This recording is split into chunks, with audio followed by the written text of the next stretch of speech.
Olá, dando continuidade aos nossos estudos de literatura, viemos tratando do modernismo na segunda geração, né? Abordamos primeiramente a geração de 30, né, no aspecto da poesia, né, e logo depois abordamos também no aspecto da prosa, né, lembrando que a prosa da década de 30, né, é uma prosa engajada socialmente, né, preocupada com as questões que afligem aí a realidade brasileira, né, tanto que muitos críticos literários chamam esse período também, né, de uma fase neorrealista, né, abandonando ali aquele determinismo tipicamente do século XIX, né, que imputava limites dos destinos das personagens, né, ou a, a prosa da década de 30, ela possibilitou, portanto, né, que essas personagens fossem mais livres, mais itinerantes, né, pudessem se deslocar, né, em busca de melhor qualidade de vida. Então, a gente pode destacar desse período, né, os livros do José Américo de Almeida, né, A Bagaceira, né, o Graciliano Ramos, com Vidas Secas, São Bernardo, Memórias do Cárcere, Angústia, né, várias obras dele dentro desse período também, né, as duas principais aí, Vidas Secas, né, e São Bernardo são as duas obras principais do Graciliano. Podemos destacar também Raquel de Queiroz, né, que escreveu o romance O 15, tratando da questão da seca do Nordeste, né, a partir de um ponto de vista feminino. E a gente pode também observar o Jorge Amado, né, que é um escritor, na verdade, um prosador, né, um romancista ali da Bahia, que vai mostrar, né, o regionalismo da sua terra, né, o sincretismo religioso, a exploração nas grandes fazendas de cacau, né? E temos também o José Lins do Rego, né? É um escritor memorialista, né, que escreveu três grandes obras, né? Menino de Engenho, a Usina e a Fogo Morto, né? Dentre outras obras, mas essas três formam uma trilogia, né? Do que se costuma chamar de ciclo açucareiro, né? Do Nordeste. E, por fim, Érico Veríssimo, né? O escritor genial do Rio Grande do Sul, né? Escreveu a sua obra máxima, O Tempo e o Vento, né? E também ele se insere dentro da questão que é uma grande novidade para a literatura aí, né, que vai se iniciar na década de 60 e 70, que é o realismo fantástico, né, com a obra Incidente em Antares. Então, como esses são livros, né, constantemente cobrados nos processos seletivos, nos vestibulares, né, nos concursos, a gente preparou uma lista de exercícios e a gente vai agora discutir, portanto, essas questões. Vamos lá. Muito bem. Né? Então, temos aqui. Sobre a segunda geração do modernismo brasileiro, é correto afirmar. Bom, pessoal, vamos diretamente na resposta aqui. Né? Resposta correta é, portanto, a letra B, né, que diz o seguinte, né, é correto afirmar sobre o modernismo brasileiro que é uma fase de construção. A produção literária desse momento esteve voltada para a denúncia da realidade brasileira. Exatamente. Né? Praticamente todos os romances desse período, né, são romances que têm um fundo realista, né, ou até mesmo de denúncia social, seja do retirante nordestino, seja dos meninos de rua na cidade de Salvador, né, seja pelo conflito, né, entre famílias poderosas na região, né, como é o caso do Tronco, né, do Bernardo Ellis, escritor goiano, que se insere dentro desse meio de produção. Né? Então, nós temos aí uma definição boa, né, e uma característica interessante para a questão do modernismo da segunda geração, a geração de 30. Tá? O outro vai falar da cultura indígena e africana, né?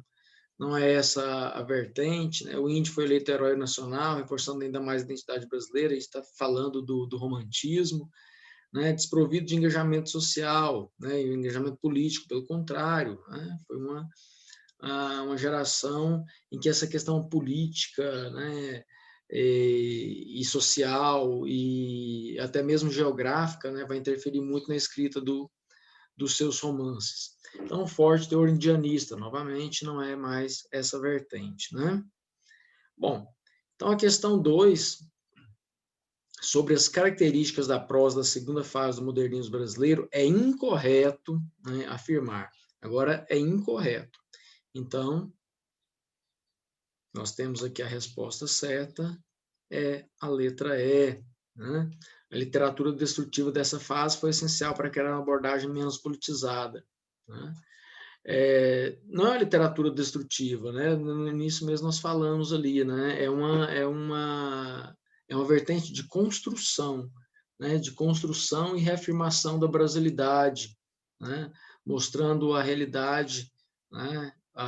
Que afligiu o país nesse momento. Então, se mostra a realidade, intrinsecamente está ligado à questão da política. Né? Então, não tem como essa alternativa estar, portanto, correta. Todas as demais, né, a produção literária dessa fase buscou apresentar um retrato mais objetivo da realidade, perfeito, né, uma característica.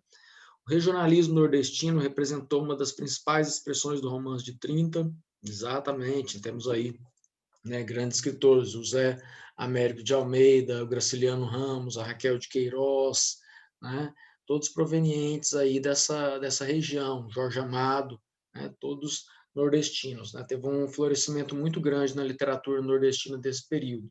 Né, nem por isso ofuscou as outras regiões do país que também tiveram ali o seu aporte em termos de literatura. Né.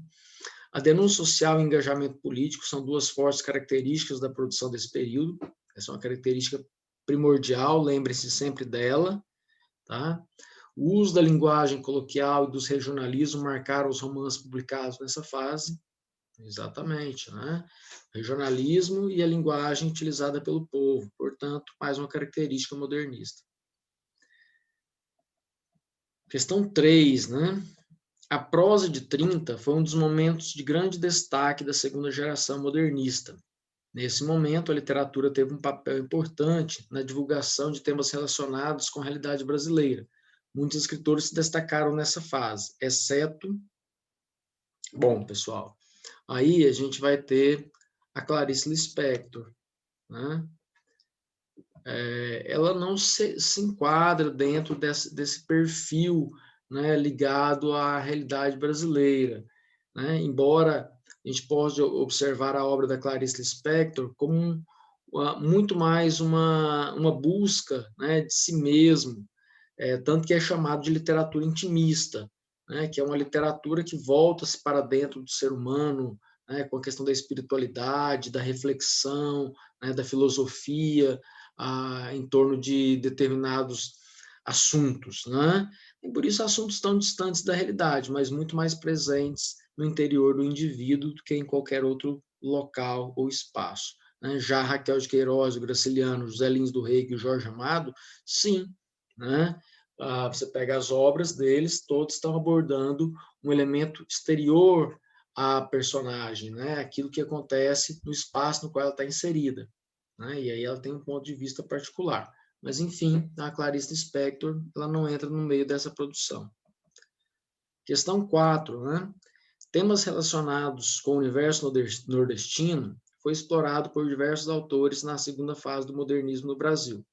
Das alternativas abaixo, o romance que não apresenta essa temática é... Temos aqui, portanto,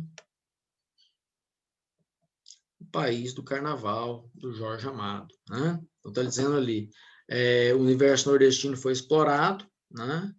Esse espaço, né? Já que eram escritores regionalistas, esse espaço era um elemento primordial dentro da escrita deles. Né? Então, o espaço do Nordeste, o sertão, o agreste, né? As zonas áridas, isso tudo vai fazer parte, então, desse cenário, né? Que compõe essa narrativa desses autores. Agora, o País do Carnaval, não. O País do Carnaval é um livro do Jorge Amado, em que o intelectual, né, vai tecer reflexões a respeito, né, do carnaval no país e a influência que isso tem no comportamento da população. Né? Bom, então vamos lá para a questão de número 5, é a questão da VUNESP. Né? Com base no trecho a seguir, assinale a alternativa correta. Então tem um trecho aqui, né, um trecho extraído do São Bernardo, né, uma obra do Graciliano Ramos, que diz: conheci Madalena, era boa em demasia, mas não conheci tudo de uma vez. Ela se revelou pouco a pouco, e nunca se revelou inteiramente. A culpa foi minha. Ou antes, a culpa foi desta vida agreste, que me deu uma alma agreste. E, falando assim, compreendo que perco tempo. Com efeito, se me escapa o retrato moral de minha mulher, para que serve essa narrativa? Para nada, mas sou forçado a escrever. Quando os grilos cantam, sento-me aqui à mesa da sala de jantar, bebo café, acendo cachimbo. Às vezes, as ideias não vêm, ou vêm muito numerosas, e a folha permanece meio escrita, como estava nas vésperas. Releio algumas linhas que me desagradam. Não vale a pena tentar corrigi-las. Afasto o papel. Né? Então, esse aqui é um trecho da obra São Bernardo. Né? Essa obra vai contar a história, né, do narrador. Né? E esse narrador, ele se casa, né, ele começa como um peão na fazenda, né, um trabalhador local, mas de uma maneira muito gananciosa, né, e às vezes usando de desonestidade, né, ele consegue crescer na vida e comprar a fazenda, né, a fazenda São Bernardo. E era um cidadão muito pouco instruído, né, muito pouco educado, e ele acaba se casando com Madalena, né, Madalena professora, né, com instrução, era uma instrução ainda precária, né, mas era uma instrução muito maior do que ele tinha. Né? Ela tinha ideias, digamos assim, muito libertárias para a época, né? E esse protagonista ele começa, portanto, a sentir um pouco de ciúme, né? Da mulher ter esse intelecto e tudo mais, e ele começa a oprimi-la, né? Psicologicamente, né? E até que, num determinado momento da narrativa, ela suicida-se, né? E aí ele começa, portanto, a contar as suas memórias. Também é um livro de memórias, né, do Graciliano Ramos, né, contando a história, portanto, desse protagonista em relação à perda da mulher e as reflexões que ele tece a partir disso aí. Né? Ele começa a questionar os seus valores, a sua falta de instrução, a sua brutalidade. Né? Ali ele vai dizer, né? A culpa foi minha, ou antes a culpa foi da vida agreste, que me deu uma alma agreste. Né? Era um sujeito acostumado com a vida bruta, né, nas fazendas da Caatinga brasileira. Né? Então, diz assim: esse romance é um trecho, portanto, né, já dei aqui a resposta, né, é a letra A.